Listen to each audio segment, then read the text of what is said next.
think that's such a cool point is like what he did in 2018 or 2019, whenever they made that decision to buy that house, is what allowed this transition to happen. I remember when Charlie was buying his first house, and we were actually sitting in the living room, and he and Megan were looking at each other, and they were so excited. And yeah.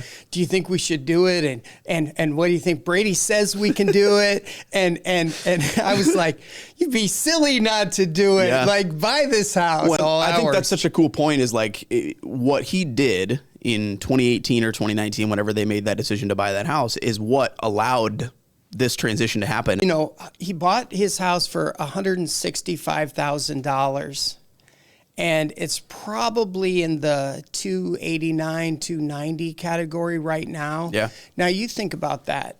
He could have rented all that time, No and doubt. so many people do. And it really is. It really shows what a great investment purchasing a home really is. You know, you think about building wealth. It is the number one way to do it. Totally. And if you think, oh my gosh, if I'll just wait until I can afford it.